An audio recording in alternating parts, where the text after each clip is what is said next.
Assalamualaikum warahmatullahi wabarakatuh.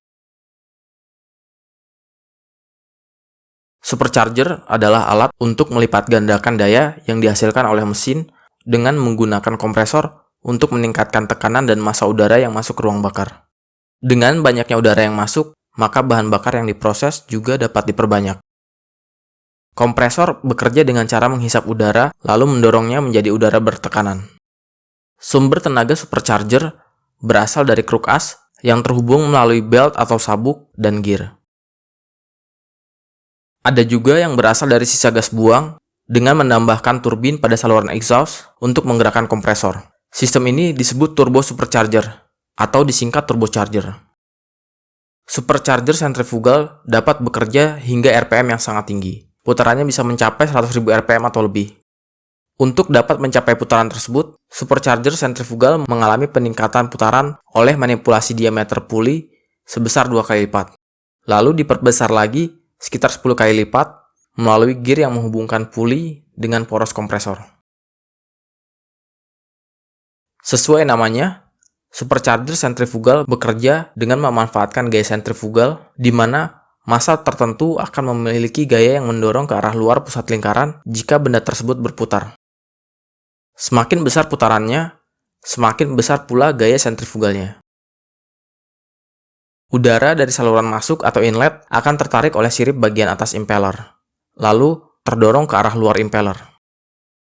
Udara tersebut mengalami peningkatan kecepatan setelah meninggalkan impeller. Lalu, udara tersebut akan diarahkan menuju diffuser oleh rumah kompresor yang berbentuk seperti keong.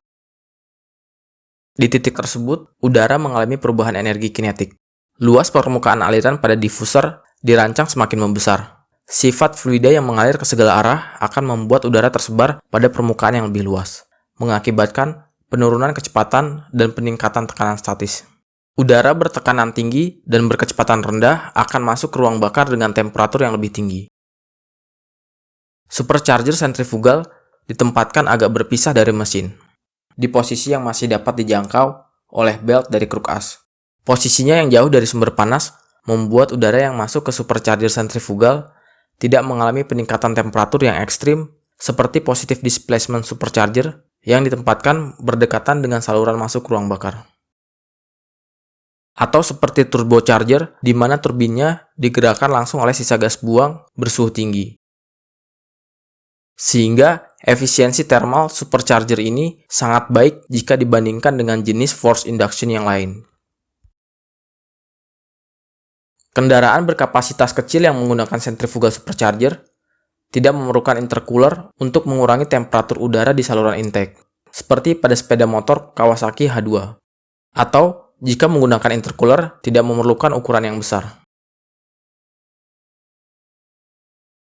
Dari segi performa, centrifugal supercharger memiliki karakteristik yang hampir sama dengan turbocharger.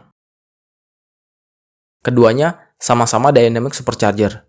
Dorongannya hanya efektif ketika melewati RPM tertentu, dan akan terus naik secara eksponensial ketika melewati batas tersebut. Perbedaannya adalah supercharger sentrifugal tidak mengalami lag seperti turbo, karena turbo digerakkan oleh gas buang yang membutuhkan waktu untuk meningkatkan putaran ketika pedal gas diinjak. Sementara, positive displacement supercharger mendorong volume udara secara konstan pada setiap putarannya, sehingga dorongan atau boost efektifnya tetap sama dari RPM bawah.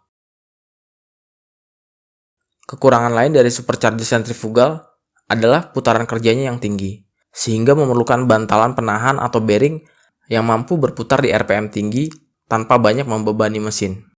Putarannya yang tinggi juga membuat ketahanan impellernya tidak sebaik positive displacement supercharger yang bekerja di putaran yang jauh lebih rendah. Karena udara dan debu yang masuk dengan kecepatan tinggi lebih mudah mengikis sirip-sirip pada impeller. Kelebihan lain supercharger dari turbocharger adalah sistem penggeraknya yang dapat di-setel untuk disesuaikan dengan kebutuhan. Rasio puli kruk as dan supercharger dapat diganti agar memberikan putaran yang lebih tinggi atau lebih rendah. Jadi, supercharger sentrifugal bekerja dengan memanfaatkan putaran dari kruk as untuk menggerakkan kompresor sentrifugal, menghasilkan aliran tekanan tinggi berkecepatan rendah untuk dimasukkan ke ruang bakar. Kinerjanya yang hanya efektif di putaran menengah ke atas membuat supercharger ini cocok digunakan pada kendaraan yang fokus pada kecepatan tinggi. Bahkan di era Perang Dunia Kedua, supercharger ini digunakan pada pesawat tempur karena ringan, tidak memerlukan intercooler, membantu memasak udara di ketinggian yang tekanan atmosfernya semakin rendah.